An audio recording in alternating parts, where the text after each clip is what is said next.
Alright, so I have a bunch of different Israel and Gaza updates here that I want to get to with you guys, so I'm just going to go ahead and jump into it. I want to start here with this absolutely psychopathic, bloodthirsty Israeli journalist who is just outright saying that they are in favor of the war crimes that Israel is committing in Gaza right now. Let's go ahead and watch this. חס וחלילה, פשעי מלחמה זה אני, אתה רגל על הגב. פשעי מלחמה זה אני מודה, אני אגיד את זה פה, לא אכפת לי שירדו עליי, אוספים פה חומרים. אני לא נרדם טוב בלי שאני רואה בתים קורסים בעזה. מה אני אעשה? עוד בתים, עוד מגדלים, שלא יהיה להם לאן לחזור. אגב, בתקופת התנ"ך גם היו זורים את האדמה במלח. הם צריכים לזכור עם עמלק. הם צריכים לזכור את זה להרבה מאוד זמן. אי אפשר להגיע לאיזה הסדר מיד. סליחה, זה רק אני. זה פשע מלחמה. Okay, so I don't know how much more clear you can get than that. Now listen, I mean, I've seen similar commentary like this from other Israeli journalists. It's not like this is out of the ordinary. I mean, this guy feels comfortable enough to go on TV in front of cameras and say this. And what do you get from the co-host? You don't get like a gasp, right? You have the other co-hosts who are laughing at this, right? Who are essentially in agreement with him. So this is just sort of like standard operating procedure for the kinds of conversations that are going on in Israel right now. And it does point to a massive disconnect between how US politicians and how the US media covers what's going on right now versus how they talk about this in Israel. I mean, you will have, you know, standard Fox News, CNN, MSNBC, whatever, talking heads, or Joe Biden or State Department ghouls, whatever the case may be, and they'll come out and they will insist with a straight face, no, Israel is not targeting civilians. They're doing everything that they can to avoid civilians. They're the most moral army in the world. They're going out of their way to avoid killing civilians. This is just all the fault of Hamas, right? And so you'll hear stuff like that, and then you'll turn around and you'll go and watch Israeli media and what Israeli politicians are saying, and they're literally just like, we want to do Nakba 2.0. Okay, we want to do a worse Nakba than the original one in 1948 that expelled 750,000 Palestinians. They've already surpassed that. Okay, there have already been over 1.8 million Palestinians who have been displaced so far. And this is what the kind of shit that they're saying in Israeli media. It is staring you in the face for anybody who actually wants to honestly look at it. Now we move on to this. So this is an Israeli minister, okay? Again, saying this on TV, right? This is the Israeli minister for, I believe, like the advancement of women in Israel. Let's go ahead and watch this one. I don't care about Gaza. I literally don't care. For all I care, they can go out and just swim in the sea. I want to see dead bodies of terrorists around Gaza. I don't care.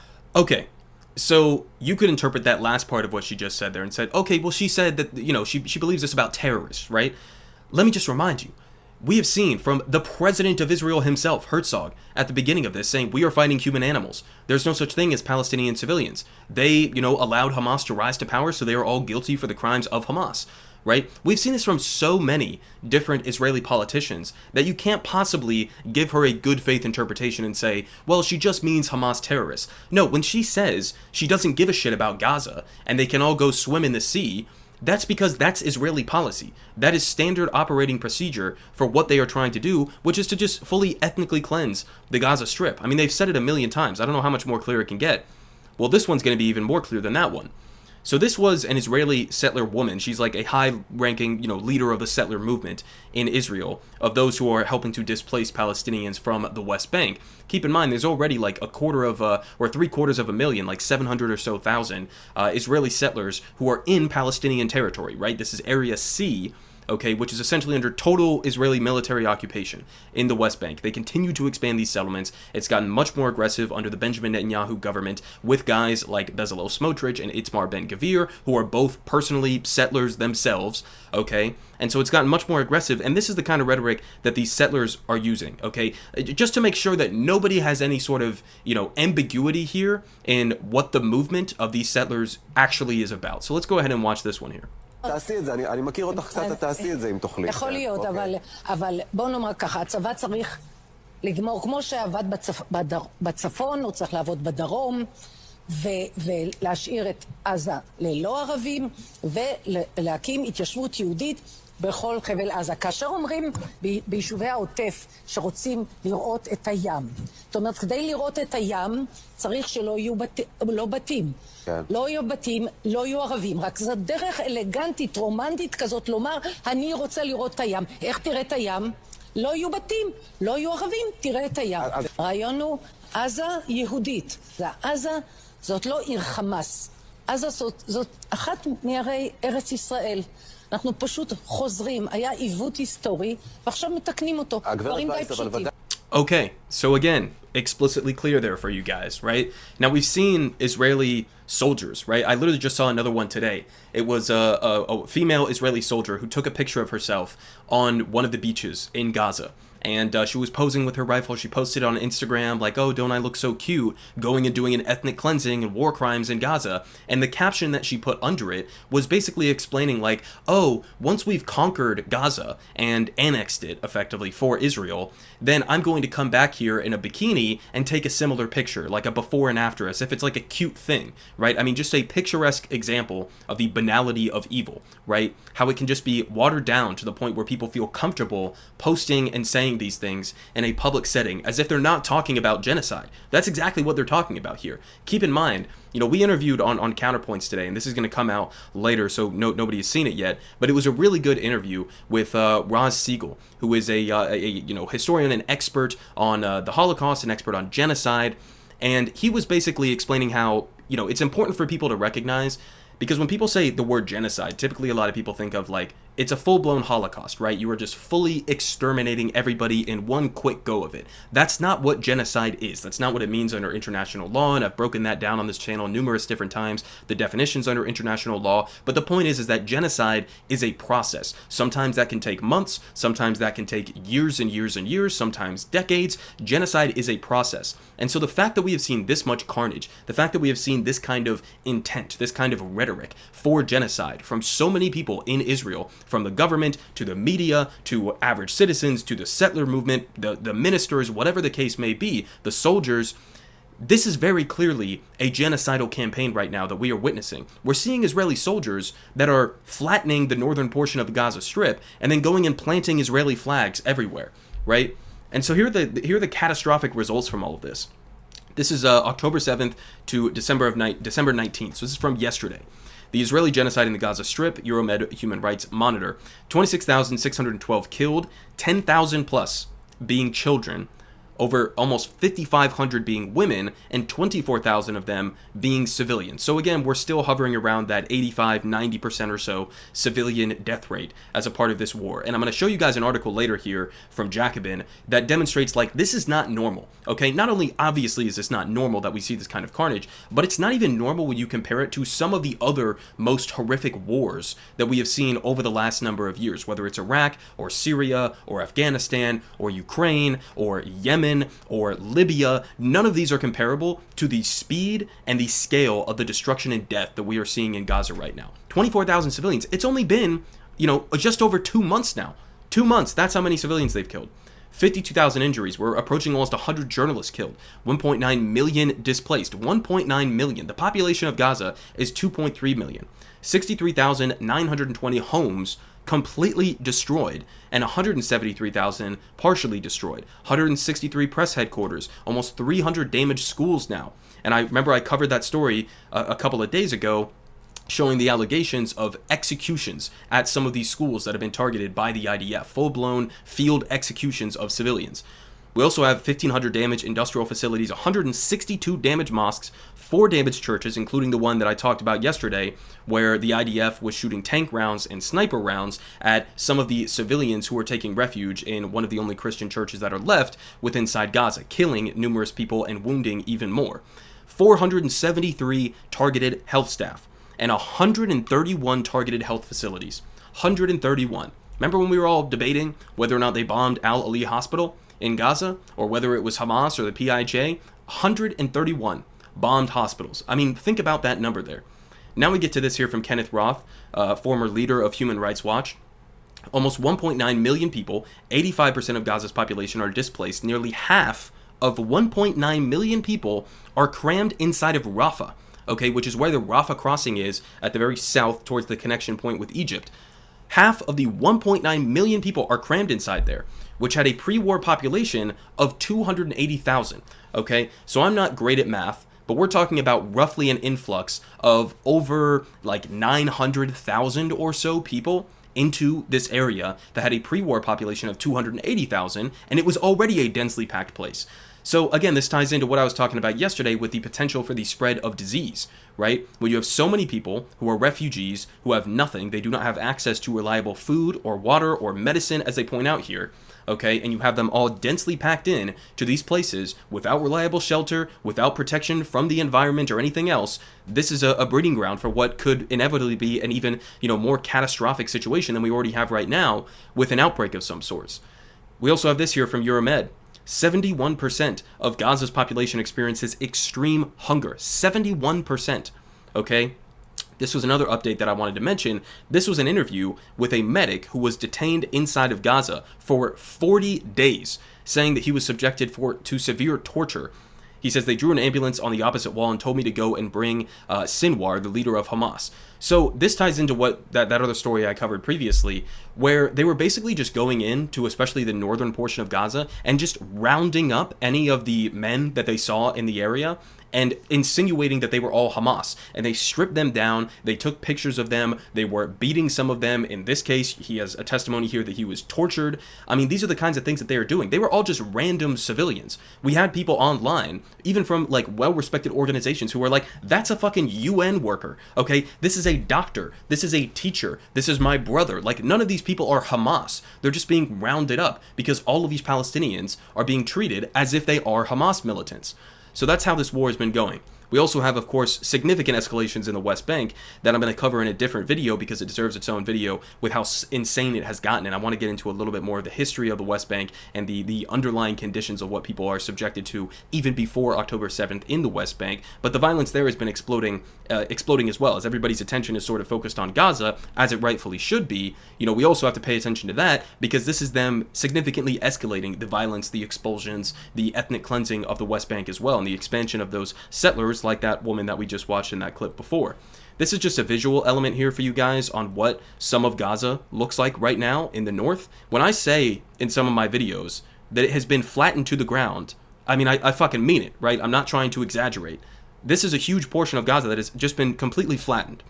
And so now I get to this article here by Branko from Jacobin. This was a very good article, giving perspective on, as he points out here, how Israel's assault on Gaza is unlike any other war in recent memory. So I highly recommend you guys, if you're going to read anything from any of my sources in this video, go and check out this article. But here's just a couple of things that stood out to me.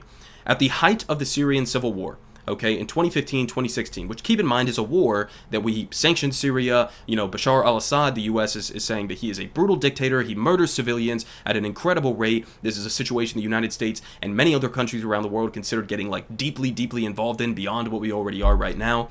But during the height of the Civil War in 2015, 2016, a conflict considered especially deadly for women and children, those two groups, women and children, comprised 25% of the civilians and 37% by another higher count. So even by the higher count, in the height of the Syrian civil war, we're talking about maybe 37% civilians, which is obviously catastrophic. But then compare that to Gaza, where the estimates I've seen are anywhere on the very low end, which is too low, 61%. Okay, that's the low end. And then on the high end, we're talking about like upwards of 70% have been just women and children.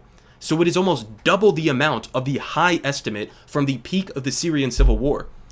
They also say, when civilian deaths in Afghanistan reached an all-time high in the first half of 2021, women and children comprised of 46% of all civilian casualties. So again, similar, double it, and that's what we're seeing in Gaza right now, in a much shorter time span as well. Over the first 2 years of the Iraq War, that figure was just under 20%. In Yemen, generally considered one of this century's ghastliest wars, from 2018 to 2022, women and children made up 33% of the civilian casualties, okay? And this is according to the Civilian Impact Monitoring Project, okay? So again, just to give you a perspective, we also have this. After only 3 weeks of attacks, Israeli forces had killed more children in Gaza than the number of children killed in all the world's conflicts over an entire year, outstripping that total for every single year since 2019. In fact, with the death toll for Gazan children now standing at more than 7,800, it's now over 10,000, Israeli forces have killed almost the same number of children as those killed in all of the world's wars over the 3 years combined. Okay, so now with this number down here, 8174, We are talking about Israel has already, in just a couple of months here, killed more children than the previous 3 years added together of all of the different global wars combined. Okay? So again, it's totally unprecedented. And the US government is just not even blinking at this, especially when you get comparisons like the one in Ukraine that I've brought up before, but this is a different comparison, or putting it in a different way that makes it even more stark. The Israeli campaign has also outpaced the brutality of Russia's invasion in Ukraine, according to, obviously civilian deaths. There's been a lot more military deaths in this war, but the focus of much of the world's outrage over the past 2 years, it took 21 months for the civilian death toll to cross 10,000 in Ukraine, including more than 560 children. Okay? So it took 21 months to get there. By contrast, it took Israel only 45 days to cross the threshold of 10,000 women and children killed, and it had killed at least 583 Palestinian children after 6 days. So there were more children who were killed by Israel in Gaza in 6 days than in 21 months of Russia's invasion of Ukraine. It's totally unfathomable, the amount of death and destruction that we are currently witnessing. Now, what is the US doing about this? Well, we're busy trying to water down ceasefire resolutions at the United Nations, and then turning around and saying, well, we're probably still not going to vote for it. So I believe this is the one that's going to the UN Security Council, right? Yes, it is. So this is a UN Security Council one, which is like some of the most powerful countries in the world. I can't list them off the top of my head. It's, China, Russia, the US, France, the UK, etc., etc. These countries are basically the most powerful at the UN. They're part of the permanent, Security Council. So there's a resolution that's coming up. We already vetoed a previous resolution, keep in mind, right? And virtually the entire rest of the world, when you take the General Assembly, is on the side of a ceasefire right now. It's only a handful of countries that are trying to go against these ceasefire resolutions in the General Assembly, as well as in the Security Council. But now we have the US essentially trying to water down and neutralize the language of this ceasefire resolution that's coming up, because they don't want there to be a ceasefire. They want the death and destruction to continue. And so they're trying to water it down so that maybe they don't look as bad, and so maybe they could vote for this, but they're only going to vote for it if it says something like, well, we're in favor of like a temporary suspension, or effectively something similar to that. So that's in all likelihood what we're about to see from that. We also have this on top of that in a similar vein. As the US slow rolls UN action on Gaza, the State Department is working to block another bid for accountability. Officials are preparing to pressure Switzerland to reject global calls for a conference on Geneva Conventions for violations in Israel-Palestine. So, this is like obvious stuff. This is like step one. Okay, well, step one is you need a ceasefire immediately. Step two is you need significant humanitarian aid. You're going to need billions and billions of dollars given to the Palestinians in order to actually address this in any meaningful capacity. But then you're also going to need, an end to the occupation, an end to the blockade of Gaza, an end to the expansion of the illegal settlements, and an actual path forward for peace.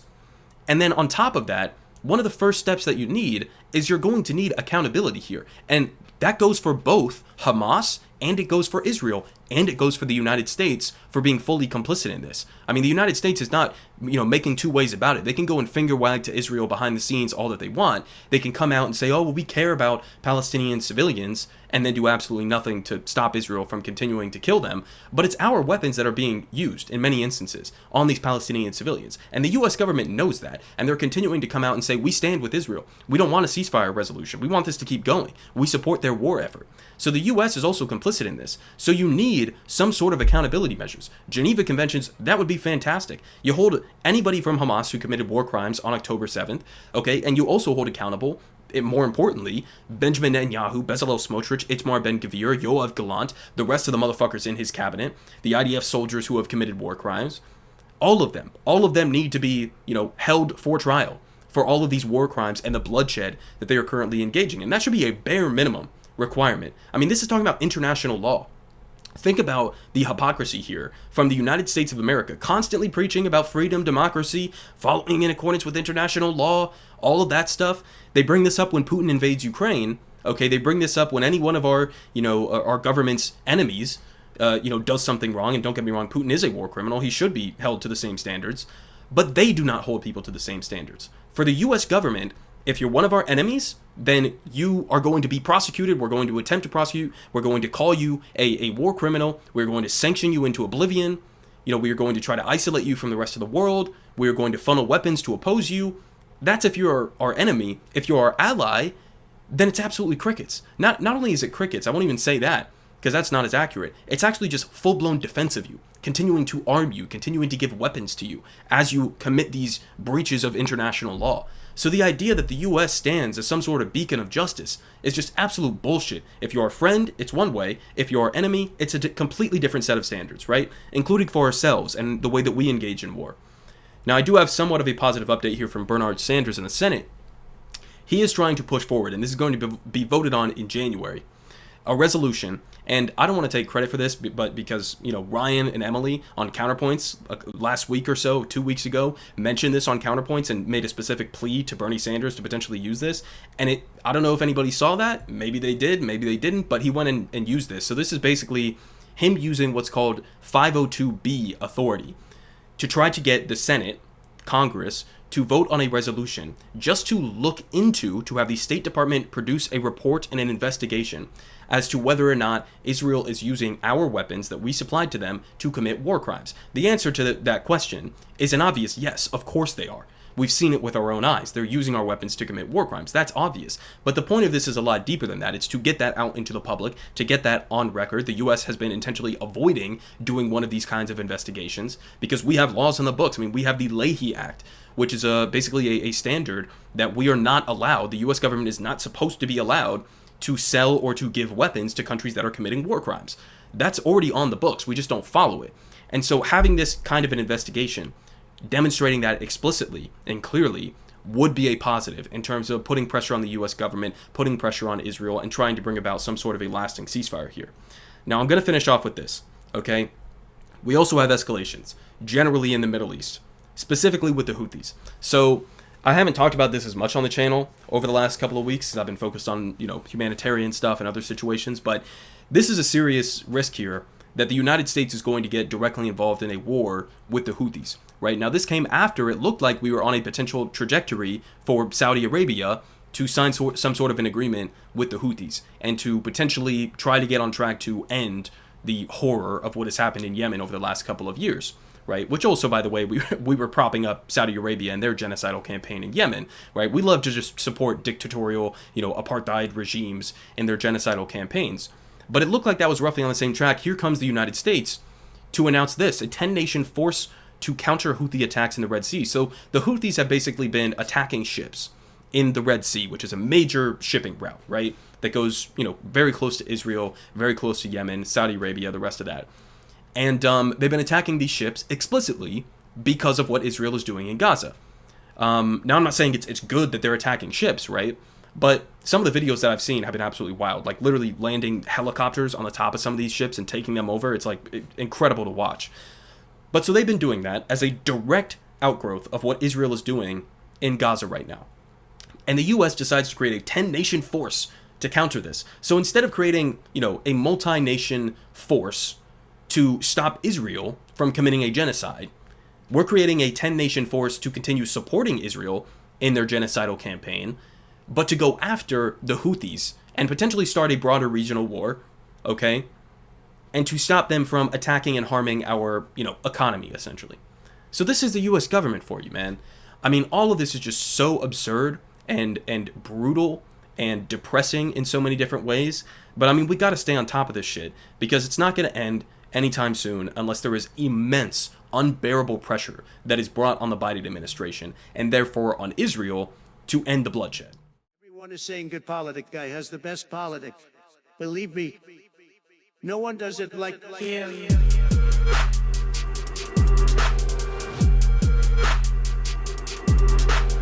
Believe me, everyone is saying